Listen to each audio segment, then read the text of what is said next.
Welcome to English Speaking Made Easy. As in all the previous sessions, we are going to begin with the first section that we have today, which is the Grammar Express.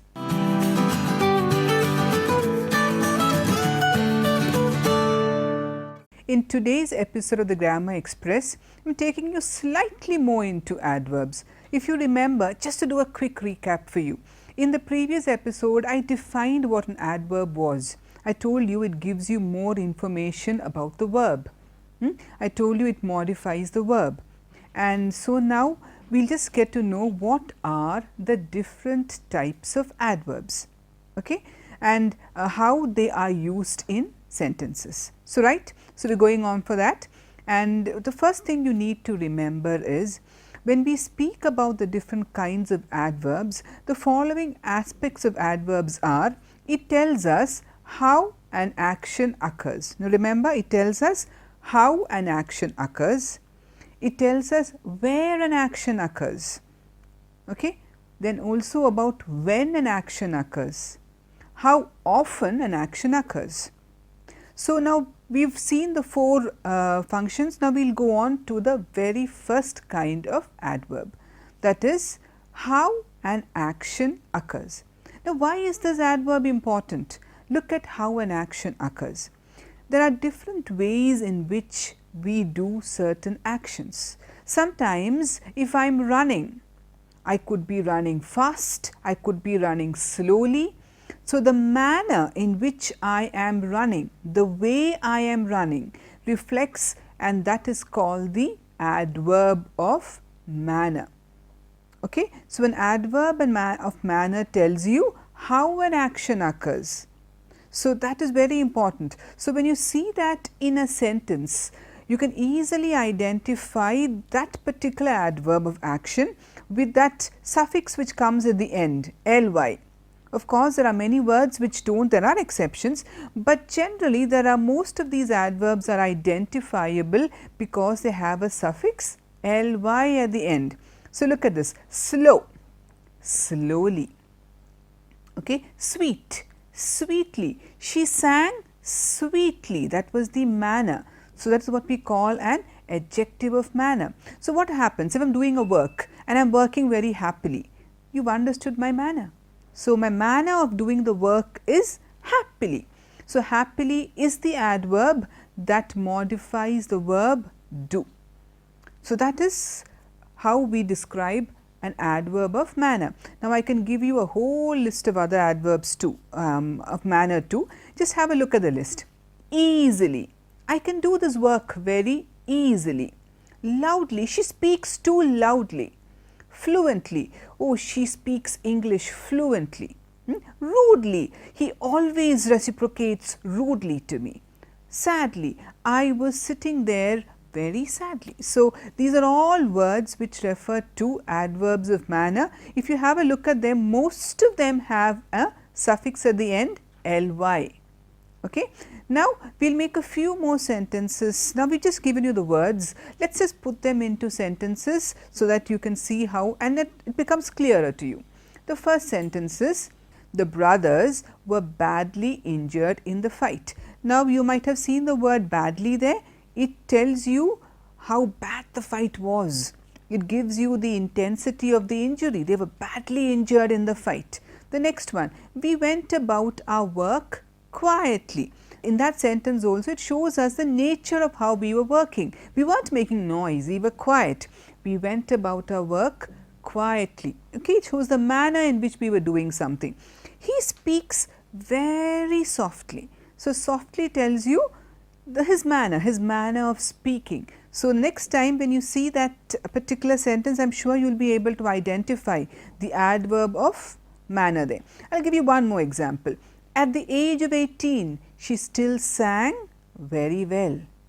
Okay? There we have the word well, and that is another adverb. But have a look, well does not have an ing form, but it is still an adverb of manner, because good and well. I told you sometime before, not all adverbs of manner take an ly, but most of them, majority of them do. Okay? So, I guess now it is kind of easy for you to identify the adverbs of manner. I've given you ample examples, I've given you that ly identification technique and all that. So, that was the first adverb, the adverb of manner. Okay. Now, let us go on to the next adverb, and perhaps just give you a small note on that suffix ly that I told you, because look, I have mentioned before that most adverbs take that, but there are some adverbs of manner which can be slightly confusing, primarily because they do not take an ly at the end. Okay. And these adverbs are fast, okay, hard and well, which means we cannot say fastly, hardly or welly. You do not use those words. Now, why this particular adverb, or why you need to remember these three words are, this is a common error, because people by association, see, they look at every adverb of manner having an ly and they think that every word you can add an ly and make it into an adverb, and that is wrong. These three exceptions are something you need to note down. First, look at the word fast. There have been umpteen students who have actually, I have seen them use the word fastly. There is no word fastly, it is just fast. He ran very fast. Here fast is definitely the manner of his running, but we do not use an ly with that particular word, and you need to remember it is wrong to use the word fastly. In fact, there is no word like that in English, fastly. Then of course, the next word, hard. We were doing our work very hardly when the teacher came in. That does not make sense at all.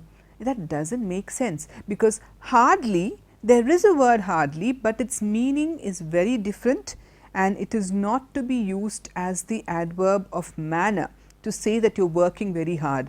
If you know, the word hardly actually means rarely. I mean, he hardly comes home. Okay. That is how we use the word hardly, but here the usage and the meaning is completely different. He hardly comes home means avan velleppile veettil vararullu. Sometimes he just comes sometimes. I hardly have anything to eat. Enikku onnum kayikkanilla. That is how we use the word hardly. It should not be used as an adverb of manner to mean something is very difficult. You just need to say this is hard. Okay? He worked very hard, not worked very hardly. I hope you remember that. The next one is well. Now, well, we say he works well, we do not say welly, okay, and there is no word like that. So, just all you need to do is remember these three adverbs of manner do not take an ly, but yet they are still adverbs of manner. All the others will have an ly, and that would be easy for you to identify too. So, I hope that first one is clear, the adverb of manner. Now, we are coming over to the adverb of place.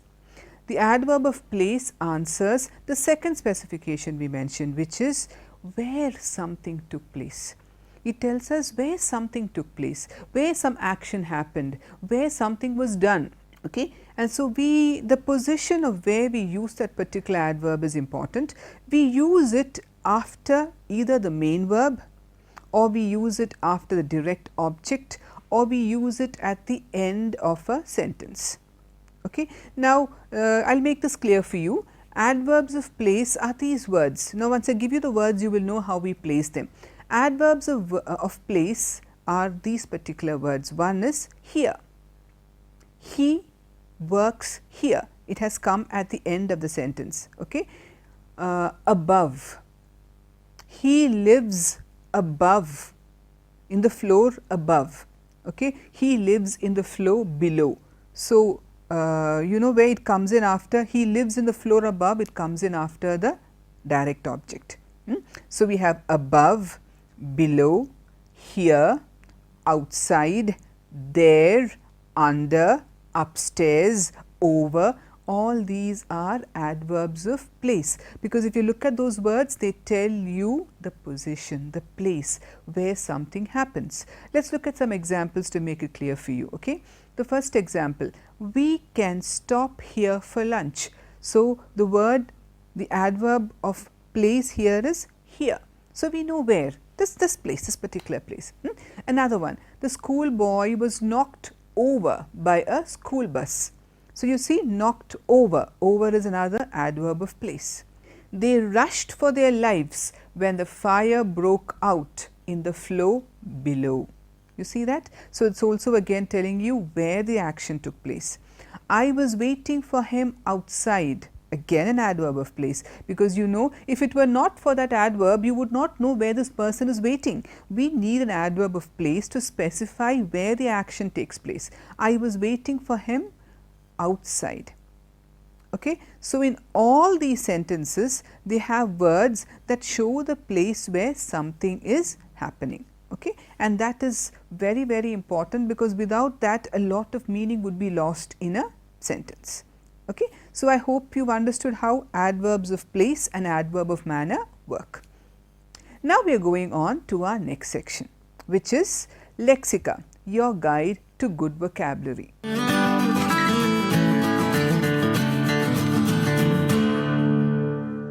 In this particular episode, what I am going to deal with is tell you about certain words regarding, let us say, books. And I am going to start off, I am going to split this whole thing into two. The vocabulary is going to be covered in two episodes, this one and the next one too. So, I am going to start off very basic. Start off about something very basic about books, and then perhaps take you to more idioms and all that. Okay. So, I am going to start off with this. The first one is, who are the people who are involved, with books, the people involved. A person who writes a book is an author. An author could be a person who writes any kind of books. A person who particularly writes a novel, he is a novelist. Basic. Okay. A writer, an author, a novelist. Now, what do you call a person who writes a play? You either call him a dramatist or a playwright. You call him a dramatist or a playwright. And then there are people who write poems. We call them a poet. They are called poets. Another person who is very closely associated with books are the person who handles and manages the books in a library. He or she is called a librarian. And a person who sells you a book is a bookseller, and if you love reading, you are a book reader. Now, what about if you are a person who absolutely reads a lot of books? Then you are referred to as a voracious reader. Okay, if you love books and you read a lot of books, you are a voracious reader. Now, when you have a book in the market and the book does extremely well, a lot of people buy that book. And then the people in the book business will refer to that book as being a bestseller. All the Harry Potter series are all bestsellers. People wait for them to be released and then they kind of go and buy them. So, it is called a bestseller. Then we have another book, another thing which is called some books, you can also refer to them as being hot sellers, fast sellers, all books which sell fast, which sell many copies. Now, a publishing house, another word, a publishing house refers to the publication which actually releases the book. When you get a book, if you have a look at the page, the first page after the very first page, you will have the publishing house's name written there, whether it is Macmillan, whether it is Pearson's, it will all be mentioned. That is called a publishing house. I work at a publishing house. Okay. Now, if you are a writer, just like film stars promote their movies, writers have to do the same too. So, what do? They go on a book signing tour, which means they travel to different parts, to different countries where the book is being released. They hold a small, there's a gathering of people who come there, they speak about the book, and after the book is spoken about, perhaps they give out the first copies with their autograph or signature there. It is called a book signing tour. Many writers nowadays undertake or go on a book signing tour. It is a kind of popularity, it is a way they can actually reach out better to their readers. Okay? Another kind of book is what we call a digital book. This is the book of the future. Paperbacks are slowly going to be replaced by what we call digital e-books. We already have them now. Many people still love reading e-books better than actual paperbacks, and that's the future of reading, digital e-books. So, we've given you words related to books. So, now we're going to, when you're reading a book, you're going another step further. When you're reading a book, you will see or you will speak, or when you speak about a book or the story of a book, the words you're going to use is the plot, the storyline. Okay, what does the book deal with? The plot is very interesting. It's got a very interesting storyline, and as the storyline progresses, we reach the climax. The climax in a book or even a movie is the most intense or exciting point in the book, and that is what we call the climax. It is the culmination or the climax of something very, very exciting which happens in the book.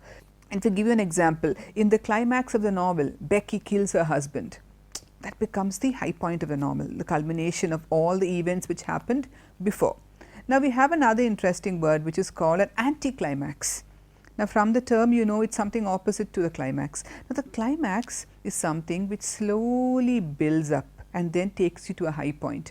Here in anticlimax, everybody is waiting, hoping, and then what happens is it drops. The climax, or what we call anticlimax, drops in. It turns out to be, you expected something really big, but then in the end you see that it goes off into something very disappointing, okay, or it goes off into a very trivial, unimportant idea, and that's called an anticlimax. Now just imagine you were expecting there's a feud between a husband and a wife. In the previous one we said the climax came in when the husband who's perhaps been abusing the wife, and then if she manages to kill him, then of course it's a climax. But on the other hand, when you see the drama and the tension and in the end you realize that she decides not to kill him at all, that becomes like an anticlimax, because we built the plot around an idea and then you drop it in the end. That becomes a anticlimax. Okay, so you have a climax. Some books can also have an anticlimax.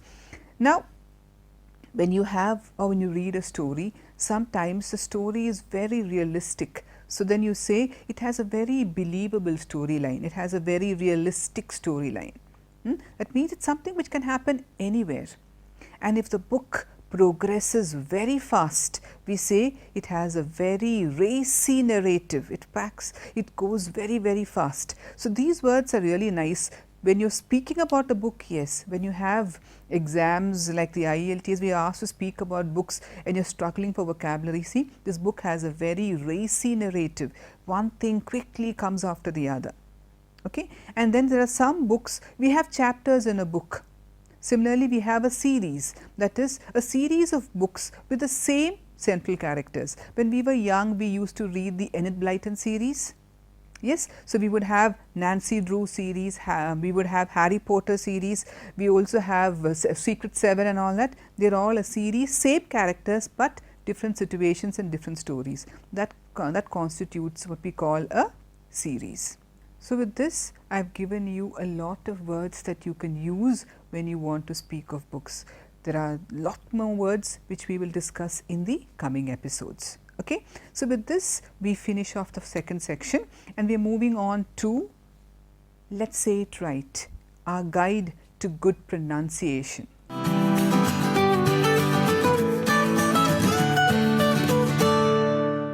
Now this is a very interesting section. This is where we really realize how wrongly we are pronouncing so many words, and so pay attention to the words I am going to give you today. I am just chosen a set of random words that you might be pronouncing wrongly. So let's go on to the first word.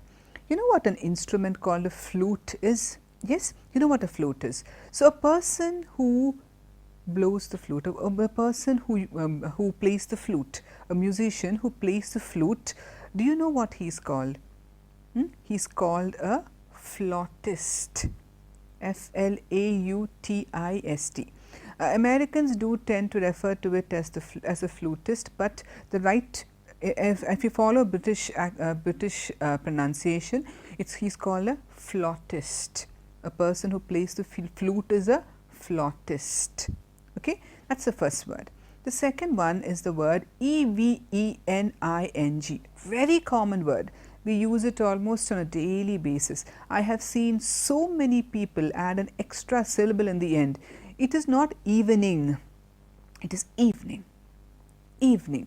You don't have to take it, last evening, you don't say it like that. It's evening. Okay? The second word is evening.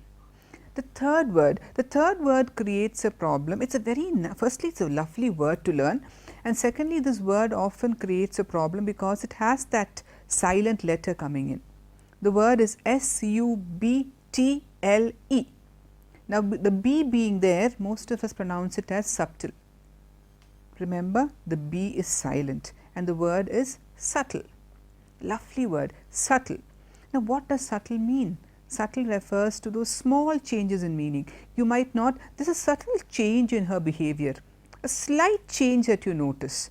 Something which is very delicate, very precise, something which is sometimes difficult to understand. I see a subtle change in her behavior, which means it's a small thing, it's very subtle, and it's pronounced without the B, it is subtle. Okay, the next word. If you look at the word, it's actually a combination of two common words that we're all very familiar with. You have a cup and you have a board. So, what do we do? We just put those words together and we create a word like cupboard, because that's what's written there. There's a cup and there's a board. So, you bring them together and you call it a cupboard. It is not a cupboard, it is a cupboard. Okay, you don't refer. Here the P is silent, B alone will do, and the board is shortened. You don't say, I was looking for the things in the cupboard. It's not cupboard, it is cupboard. Remember, it is cupboard. So, that's very important because it's a very common thing that we have it everywhere. You have it at home, you have it at your workplace. So, that's a word you're definitely going to use. So, it's not cupboard, it is cupboard. It's not board, it is bird, cupboard. Okay. Now, the next word is M-O-N-K. It is monk. It's not a monk, it is a monk. Okay. So, we've got these words, and I'm sure some of these words we're all guilty of mispronouncing. So, I hope you've got it right and you will use it right the next time round. Okay. Now, with that we come to an end of our pronunciation section and we're going on to the final bit of conversation. The purpose of giving you this conversation is primarily to let you see how these words and these situations are used in very, very simple scenarios. Okay. So, we are moving to the last section which we have, which is let's talk.